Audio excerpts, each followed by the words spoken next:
चलिए सवाल समझिए। एक लड़का था ना, इसी तरीके से वो कह रहा था कि क्या बोलते हैं, दिमाग में अपने लेके आ गया था कि नौकरी जब तक पाएंगे नहीं तब तक अपने सर पे बाल नहीं रखेंगे। अब बाल वो बार बार छिलवा दे रहा था, बार बार छिलवा दे रहा था। ठीक है, क्योंकि ये एक तरह से डिस्ट्रैक्शन है। बाल जो है ना, ये डिस्ट्रैक्शन है कि अगर आपका बाल खराब है तो आप बार बार उसके पीछे परेशान रहेंगे। और झाड़ो, ये भी टाइम लेगा ना, शीशा देखेंगे, और जब है ही नहीं तो फिर देखने का जरूरत खत्म। तो वो अपने आप में एक अजब सा मोटिवेशन अपने आप को करके रखा था, मोटिवेट अपने आप को करके रखा था कि जब तक नौकरी नहीं मिलेगा तब तक बाल को जमने नहीं देंगे। जब थोड़ा सा बढ़ता था छिलवा देता था, जब थोड़ा बढ़ता था छिलवा देता था। ठीक है, तो उसका समय बचता था उसमें, और ये दूसरा टाइम उसका ये बचता था कि भाई टकले को देख के कोई लोग परेशान थोड़े न रहेंगे। ठीक है, जैसे क्या होता है ना, आप अच्छे खासे हैं, जा रहे हैं रास्ते से तो 36 लोग देख रहे हैं तो आप भी देखेंगे, आहा। ठीक है, तो उसका ये सिस्टम भी खराब हो गया था। ठीक है, तो अपने आप में आपके पास मोटिवेट होने का बहुत बहुत रास्ता है। ठीक है, झंझट को दूर कर दीजिए। ठीक है, चलिए अब देखिए यहाँ पे आपका, अब थोड़ा सा हम लोग अलग तरीके से काम करेंगे। 4 सवाल हमने पूरा बढ़िया से लगाया। कल भी आपको बता रहे थे सवाल, तो उसमें आधे अधूरे में छोड़ के जाना पड़ गया। ठीक है, तो भाई बाकी सवाल आपको विद्यार्थी लोग बता दिए। ठीक है, और हमारे 150 स्टूडेंटों में सबसे बेकार जो पीछे से टॉप करने वाला बंदा है वही आपको सवाल बताया होगा। ठीक है, और आप लोगों को शायद समझ में आ भी गया होगा। ठीक है, तो दिमाग वही है, पढ़ाने का व्यवस्था वही है कि पढ़ो ऐसा कि पढ़ा सको। ठीक है, चलिए आपको बताया जा रहा है आज कुछ दूसरे हिसाब से आपको करना है, बस आपको खाली रास्ता दिखाने का काम करेंगे। ठीक है, करना आप ही को है। देखिए ये 2 बेलन दिया हुआ है, जैसे एक ठोस की बात की गई है। एक ठोस है जो नीचे भी बेलन के आकार का है, ऊपर भी बेलन के आकार का है। ठीक है, लेकिन नीचे का हिस्सा आपका चौड़ा है, ऊपर का कुछ पतला है। ठीक है, तो बेलन है, अब कितना दूर तक ये चौड़ा है, कितना दूर तक पतला है, वो इनके ऊंचाई पर डिपेंड करता है। ठीक है, तो सीधे बोला है कि नीचे का जो बेलनाकार भाग है उस बेलन की ऊंचाई 220 सेंटीमीटर है। जो उसका व्यास है 24 दिया था, हम त्रिज्या निकाल लेंगे, तो त्रिज्या हमारा हो गया 12। ठीक, ऊपर का जो है उसका ऊंचाई 60 सेंटीमीटर है। ठीक है, तो इसका त्रिज्या निकाल लेंगे, तो मतलब ये 60 सेंटीमीटर ऊंचाई है। ठीक, और व्यास आपका दिया है 16। ठीक है, तो त्रिज्या निकाल लेंगे, आपका 8 हो गया। ठीक, बोला गया है आपसे कि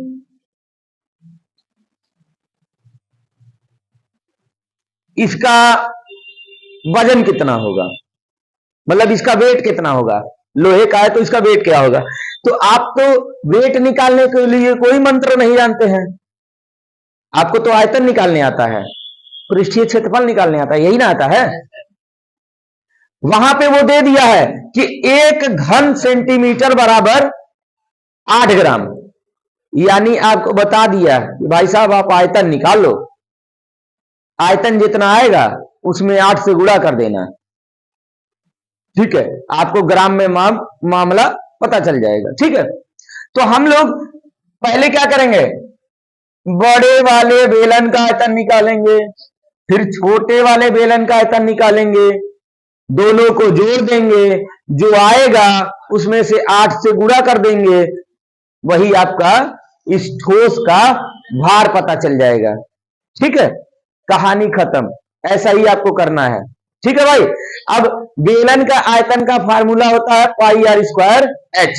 ठीक है, लगा दीजिएगा, ये बड़े वाले में बड़ा वाला आर लगा दीजिएगा, बड़ा वाला एच लगा दीजिएगा, छोटे वाले में छोटा वाला आर लगा दीजिएगा, छोटा वाला एच लगा दीजिएगा। मान आपके पास है, रख के सॉल्व कर दीजिएगा। ज्ञाता आदमी है। चलिए सवाल समझिए। एक बर्तन है जो एक गोले का आकार का है और उसका जो मुंडी है, मुंडी, ठीक है, वो मुंडी बेलन के आकार का है। ठीक, तो जो बर्तन है गोला के आकार का है, उस पे जो मुंडी लगा हुआ है वो बेलन के आकार का है। ठीक है, एक बच्चा उस पूरे बर्तन का आयतन बताता है 345 घन सेंटीमीटर। तो आपको बताना है कि वो बच्चा सही बोल रहा था कि गलत बोल रहा था। तो उसके लिए आपको चाहिए होगा क्या? गोले का त्रिज्या, ठीक, बेलन का त्रिज्या, बेलन का ऊंचाई। लेकिन सवाल में क्या दिया गया है? गोले का व्यास, बेलन का व्यास। ठीक, तो व्यास से त्रिज्या निकालना आप लोग जानते हैं, आधा कर दीजिएगा। ठीक, तो गोले का हो जाएगा और बेलन का, दोनों का त्रिज्या मिल जाएगा। ठीक है, दोनों का आयतन, गोले का आयतन का फार्मूला आपको पता है। ठीक है, 4/3 पाई आर क्यूब होता है ना, 4/3 पाई आर क्यूब, वो फार्मूला लगाइएगा। ठीक है, और बेलन के आयतन का फार्मूला होता है पाई आर स्क्वायर एच। ठीक है, वो फार्मूला लगाइए। दोनों फार्मूलों में जो मान दिया है उसको रखिएगा, सॉल्व करिएगा। ठीक है, 345 आएगा तो कहिएगा बस करो बच्चा तुम्हारा बात ठीक था, है ना, क्योंकि बच्चा बताया था। आपको यही बताना है कि बच्चा सही बताया था कि गलत बताया था। ठीक है, अगर आपका 345 आ जा रहा है तो बच्चा ठीक है, अगर नहीं आ रहा है तो आप गलत हैं।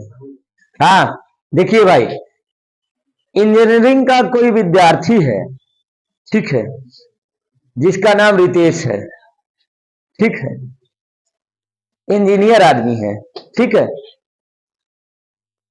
कोई धातु का कोई भी धातु ले लिया है, ठीक है, उसका एक मॉडल बनाया है, ठीक है, जिस मॉडल का पूरा लंबाई 12 सेंटीमीटर है।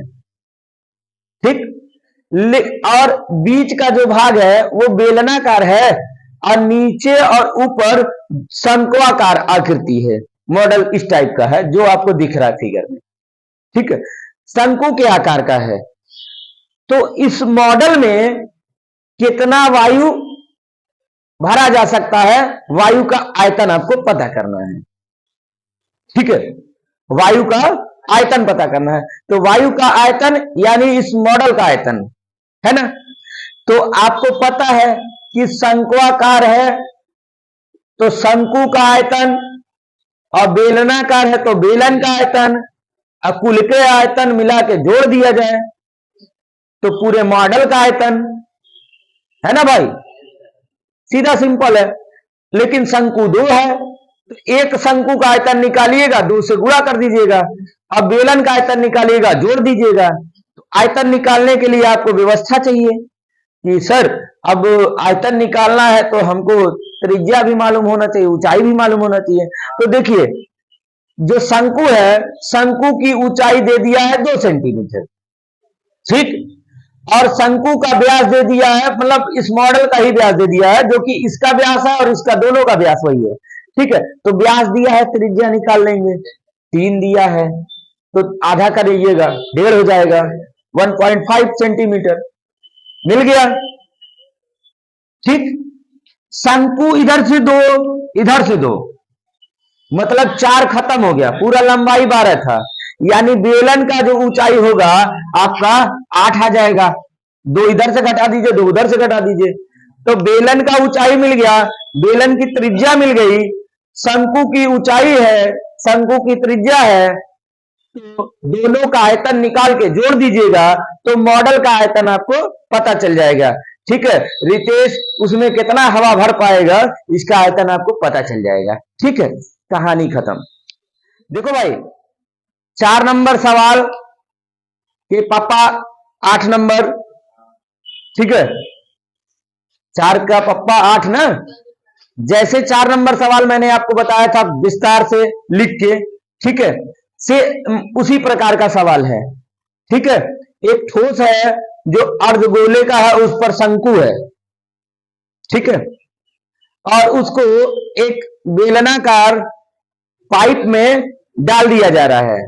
ठीक है, तो आसपास का जो एरिया है उसमें कितना पानी अटेगा उसका आयतन आपको ज्ञात करना है। सेम उसी प्रकार का सवाल है, ठीक है। तो करना क्या है भाई, आयतन पता करना है। तो पहले हम क्या करेंगे, बेलन का आयतन निकालेंगे, ठीक। बेलन का आयतन निकालेंगे, उसमें से ये जो ठोस है उसका आयतन घटा देंगे, तो बचे हुए जो इसमें भाग है उसमें जल का आयतन आपको पता चल जाएगा, ठीक। तो ये ठोस का आयतन घटाने के लिए पहले ठोस का आयतन निकालना पड़ेगा। ठोस अकेले तो है नहीं, वो ठोस बना है अर्धगोला और शंकु से मिला के, तो अर्धगोले का आयतन निकालेंगे और शंकु का आयतन निकालेंगे, दोनों के आयतन को जोड़ेंगे, जोड़ के पता चलेगा ठोस का आयतन। अब उस ठोस के आयतन को पूरे बेलन के आयतन में से घटा देंगे। तो देखिए बेलन का त्रिज्या दिया है 5 सेंटीमीटर, ठीक है, ऊंचाई दिया है 9.8 सेंटीमीटर, तो बेलन का आयतन निकल जाएगा। उसके बाद ये जो अर्धगोला है, अर्धगोले की त्रिज्या दिया हुआ है 2.1 सेंटीमीटर, और तो अर्धगोले का आयतन निकल जाएगा। अब जो अर्धगोले का त्रिज्या है वही शंकु का त्रिज्या है, तो और शंकु की ऊंचाई दिया है h, तो शंकु और अर्धगोले का दोनों का आयतन निकाल के जोड़ लीजिएगा, घटा लीजिएगा, कार्यक्रम आपका अच्छे ढंग से हो जाएगा। जैसे जो 10वां क्वेश्चन है आपका है कि 8 सेंटीमीटर त्रिज्या का एक अर्धगोला है, धातु का एक अर्धगोला है, उस अर्धगोले को पिघलाकर 6 सेंटीमीटर त्रिज्या का एक लंबवृत्तीय शंकु बनाया जा रहा है। तो उस शंकु की ऊंचाई ज्ञात कीजिए।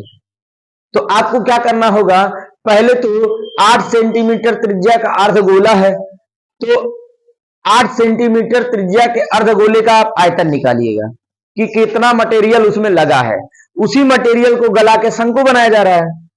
तो अर्धगोले का आयतन बराबर किसके होगा, शंकु के आयतन के, ठीक है। तो अर्धगोले का आयतन निकाल लीजिएगा, कुछ आएगा, और शंकु के आयतन का फार्मूला होता है 1/3 पाई r स्क्वायर h, बराबर जो भी आयतन आपका यहाँ पे आएगा अर्धगोले का, ठीक है, अर्धगोले का 8 सेंटीमीटर रख के। लेकिन आपसे बोला गया है कि जो शंकु बन रहा है उसकी त्रिज्या कितनी है, 6 सेंटीमीटर, तो यहाँ पे त्रिज्या रख दीजिएगा 1/3, और पाई का मान अगर आपके सवाल में कहीं दिया होगा 3.14 तभी रखिएगा, नहीं दिया होगा तो बस 22/7 रख दीजिएगा, ठीक है। आर स्क्वायर आपका जो शंकु बन रहा है उसकी त्रिज्या है 6 सेंटीमीटर, तो 6 गुणे 6 गुणे h, बराबर जो मटेरियल यहाँ पे आया है निकालने के बाद अर्धगोले का, ठीक है, वो रख दीजिएगा। अब आपको h का मान चाहिए, बाकी कार्यक्रम आप कर लेंगे, कैलकुलेशन इनको उधर भेज दीजिएगा, उठा पटक करिएगा, h का मान आपको आ जाएगा, तो आपको लंबवृत्तीय शंकु का ऊंचाई पता चल जाएगा। कहानी समाप्त।